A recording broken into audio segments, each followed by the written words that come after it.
कैसे हो आप सभी। आशा करता हूँ अच्छे होगे, मस्त होगे, व्यस्त होगे, स्वस्थ होगे और पूरे फोकस के साथ अपनी तैयारी कर रहे होगे। अपना और अपने परिवार का ध्यान बहुत अच्छे से रख रहे होगे। तो चलिए शुरू करते हैं हमारे आज साइंस के क्वेश्चंस महत्वपूर्ण, जैसा कि डेली सीरीज चल रही है। शुरू करते हैं आज का पहला क्वेश्चन। वीडियो को लास्ट तक देखिए, वीडियो इम्पोर्टेंट है। आरआरसी ग्रुप डी के लिए साइंस के क्वेश्चन बहुत ही ज़्यादा महत्वपूर्ण है और एनटीपीसी के लिए भी 7th फेज आने वाला है। तो शुरू करते हैं आज का पहला क्वेश्चन। भूमि अपरदन सोइल एरोजन की रोकथाम संभव है।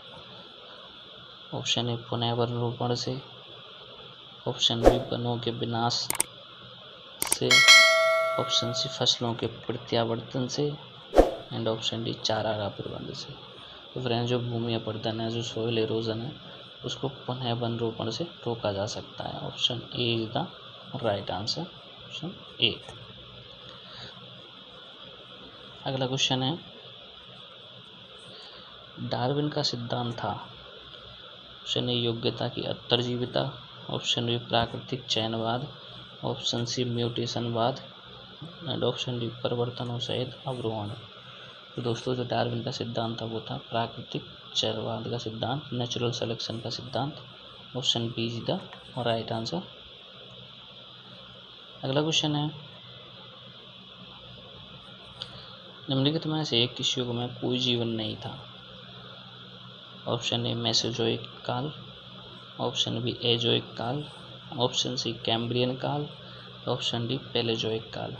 तो दोस्तों, जो एजोइक काल था, ऑप्शन बी, इसमें कोई जीवन काल नहीं था, कोई जीवन संभव नहीं था। Option B is the right answer.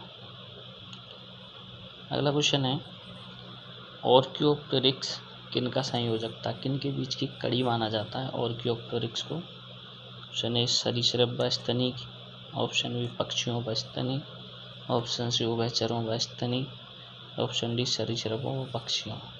तो सही आंसर है फ्रेंड्स, ऑर्कियोप्टेरिक्स को सरीसृपों व पक्षियों की कड़ी माना जाता है। Option D is the right answer. अगला क्वेश्चन है, सूर्य के प्रकाश से परावैंगनीकरण की क्रिया से क्या उत्पन्न होता है। Option A carbon monoxide, option B ozone, option C sulphur dioxide and option D fluoride. तो दोस्तों, जो सूर्य के प्रकाश से परावैंगनीकरण की क्रिया होती है उससे ओजोन उत्पन्न होता है। Option B is the right answer, option B. Next question है, वन पारिस्थितिकी तंत्र में हरे पौधे होते हैं फॉरेस्ट इकोसिस्टम में। Option A primary producer, option B primary consumer, option C decomposer and option D producer. तो फ्रेंड्स, जो हरे पौधे होते हैं वो पारिस्थितिकी तंत्र में उत्पादक कहलाते हैं। Option D is the right answer, option D. Next question है, उत्परिवर्तन का सिद्धांत प्रस्तुत किया, म्यूटेशन थ्योरी किसने दी थी। Option A Darwin, option B Mendel, option C Lamarck and option D de Vries. तो दोस्तों, जो म्यूटेशन थ्योरी थी वो दी थी ह्यूगो डी-ब्रीज ने। Option D is the right answer. देखते हैं अगला क्वेश्चन।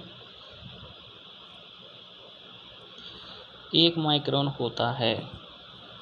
ऑप्शन ए 1/1000 मिमी, ऑप्शन बी 1/100 मिमी, ऑप्शन सी 1/10 मिमी एंड ऑप्शन डी 1/10,000 मिमी। तो दोस्तों, 1 माइक्रोन जो होता है वो 1/1000 मिमी के बराबर होता है। Option A is the right answer. अगला क्वेश्चन है, जीवों तथा वातावरण के पारस्परिक संबंधों का अध्ययन कहलाता है। Option A ecosystem, option B ecology, option C autecology and option D synecology. तो दोस्तों, जीवों तथा वातावरण का जो पारस्परिक संबंध होता है इसको इकोलॉजी बोला जाता है। Option B is the right answer. अगला क्वेश्चन है, उत्परिवर्तन का कारण है। ऑप्शन ए क्रोमोसोम में परिवर्तन, ऑप्शन बी जीन में परिवर्तन, ऑप्शन सी डीएनए में परिवर्तन एंड ऑप्शन डी उपयुक्त सभी। तो दोस्तों जो उत्परिवर्तन का म्यूटेशन का कारण होता है वो ये सारे कारण होते हैं। Option D is the right answer, option D. Next question है,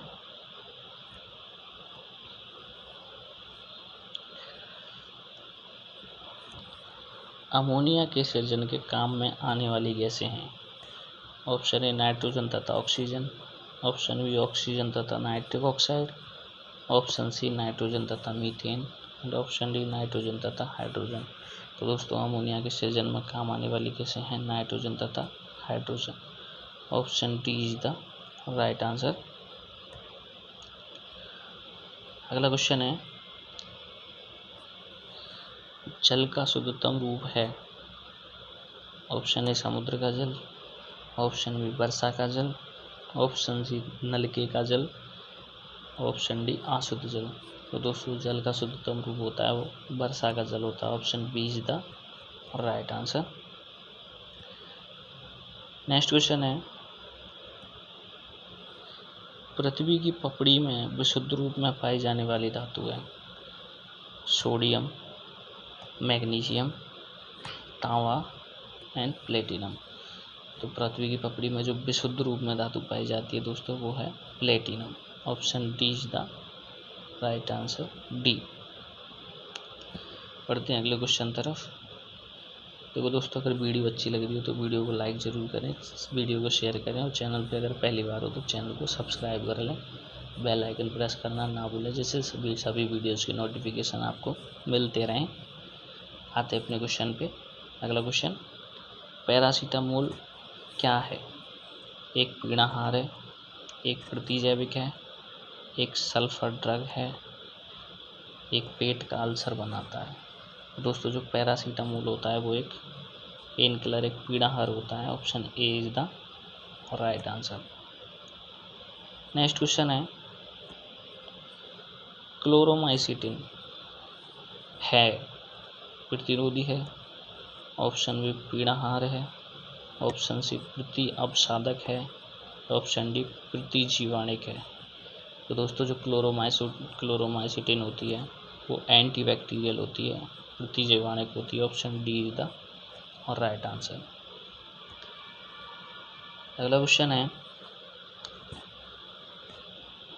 वनस्पति घी के औद्योगिक उत्पादन की प्रक्रिया में शामिल है।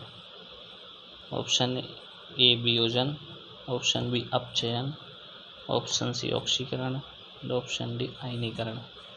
दोस्तों जो वनस्पति घी के औद्योगिक उत्पादन की प्रक्रिया होती है उसमें अपचयन शामिल होता है, option B is the right answer, option B. अगला क्वेश्चन है, श्वसन के लिए समुद्री गोताखोर निम्नलिखित मिश्रण का उपयोग करते हैं। तो समुद्र में गोताखोर जाते हैं, ऑप्शन ए ऑक्सीजन तथा कार्बन डाइऑक्साइड का, ऑप्शन बी हाइड्रोजन तथा ऑक्सीजन का, ऑप्शन सी ऑक्सीजन तथा नाइट्रोजन का, ऑप्शन डी ऑक्सीजन तथा हीलियम का। तो दोस्तों समुद्री गोताखोर जो होते हैं वो ऑक्सीजन तथा हीलियम का मिक्सचर लेके जाते हैं उस सिलेंडर में, option D is the right answer. अगला क्वेश्चन है, सार्वत्रिक गुरुत्वाकर्षण का नियम प्रस्तुत किया था, यूनिवर्सल ग्रेविटी, किसने दिया था सिद्धांत? ऑप्शन ए केपलर ने, ऑप्शन बी गैलीलियो ने, ऑप्शन सी न्यूटन ने, ऑप्शन डी कोपरनिकस ने। तो दोस्तों ये नियम दिया था ग्रेविटी का, यूनिवर्सल ग्रेविटेशन, ये दिया था न्यूटन ने, option C is the right answer. अगला क्वेश्चन है, किसी पिंड का द्रव्यमान उसके अपने भार से भिन्न होता है क्योंकि?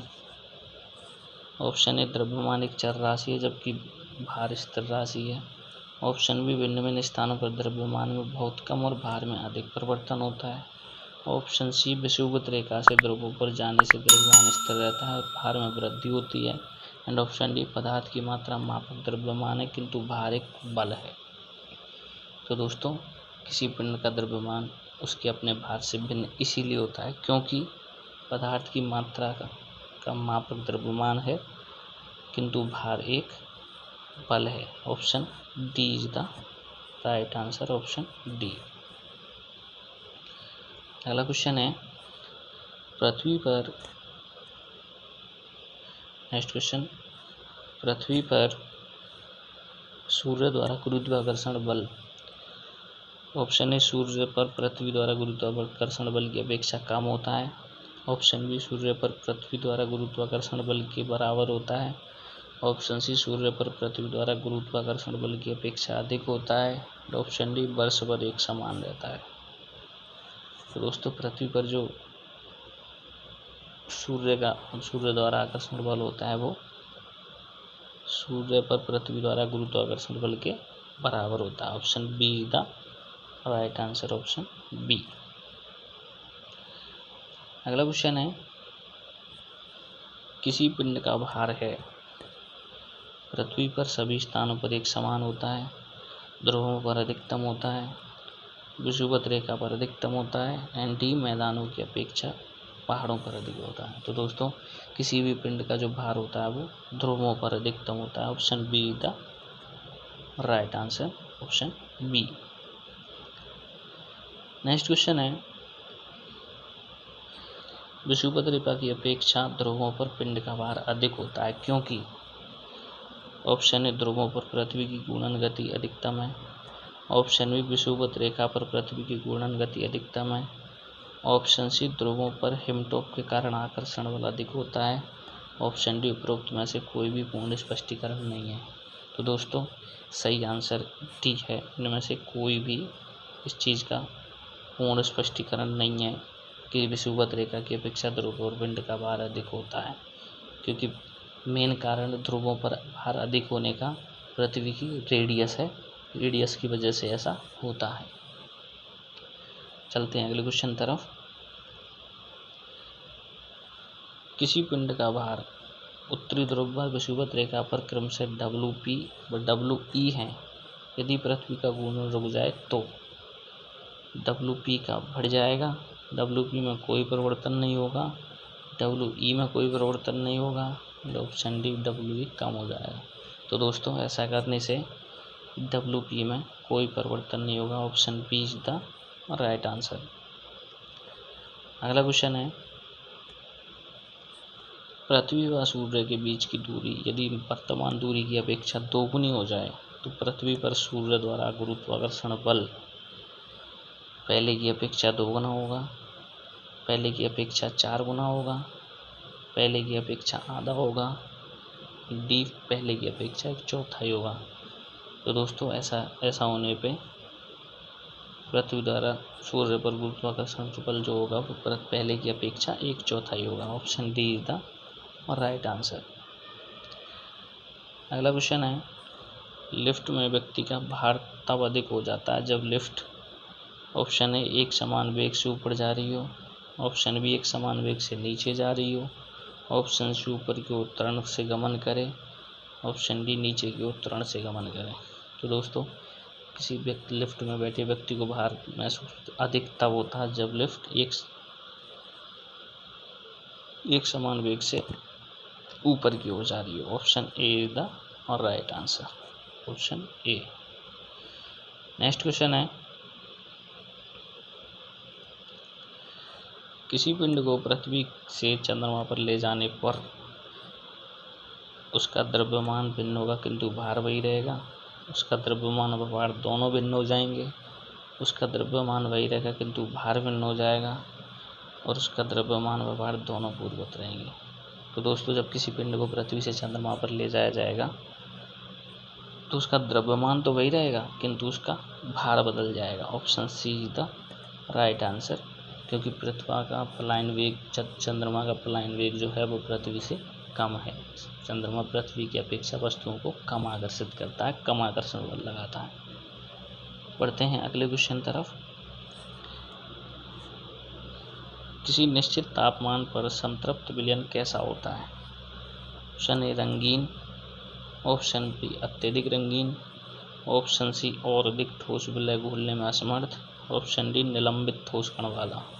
तो दोस्तों किसी निश्चित तापमान पर जो संतृप्त विलयन होता है उसमें और अधिक ठोस विलय बोलने की क्षमता नहीं होती है, वो और अधिक ठोस विलय बोलने में असमर्थ होता है। Option see the right answer, क्योंकि वो संतृप्त हो चुका होता है।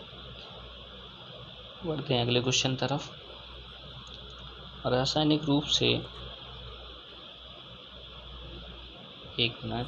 रासायनिक रूप से गन्ने की शर्करा है। Option A lactose, option B glucose, option C sucrose, option D fructose. तो दोस्तों जो रासायनिक रूप से गन्ने की शर्करा होती है वो लैक्टोज होती है। Option A is the right answer, option A. अगला क्वेश्चन है दोस्तों, लॉन्ड्री साबुन क्या है? ऑप्शन ए प्राकृतिक स्रोत के उच्चतर वसाम्लों के सोडियम लवणों का मिश्रण, option B sodium carbonate, option C sodium chloride and option D संश्लेषित सल्फोनिक अम्ल के सोडियम लवणों का मिश्रण। तो दोस्तों जो लॉन्ड्री साबुन होता है वो प्राकृतिक स्रोत के उच्चतर वसाम्लों के सोडियम लवणों का मिश्रण होता है। Option A is the right answer, option A. बढ़ते हैं अगले क्वेश्चन तरफ। आज की क्लास का आखिरी क्वेश्चन, ऑक्सीकरण यह प्रक्रिया है जिसमें ऑप्शन ए इलेक्ट्रॉन की हानि होती है, ऑप्शन बी हाइड्रोजन का लाभ होता है, ऑप्शन सी इलेक्ट्रॉनों का लाभ होता है, ऑप्शन डी इलेक्ट्रॉनों की संख्या में कोई बदलाव नहीं होता है। तो दोस्तों ऑक्सीकरण की प्रोसेस जो होती है उसमें इलेक्ट्रॉनों की हानि होती है। Option A is the right answer, option A. तो ठीक है फ्रेंड्स, आज की क्लास के 30 क्वेश्चन हमने कंप्लीट किए हैं। वीडियो अच्छी लगी हो तो वीडियो को लाइक ज़रूर करें, चैनल को सब्सक्राइब करें और अगर चैनल पर पहली बार हो तो एक बार शेयर कर दें जिससे और भी लोग इसका फ़ायदा उठा सकें। बेल आइकन प्रेस करना ना भूलें जिससे सभी वीडियोज़ की नोटिफिकेशन आपको मिलते रहें। तो चलते मिलते अगली वीडियो में, तब तक अपना ध्यान रखें, अपने परिवार का ध्यान रखें। ऐसे ही अच्छे से तैयारी करते रहें, पूरे फोकस के साथ, पूरी मेहनत के साथ। तब तक के लिए जय हिंद, जय भारत।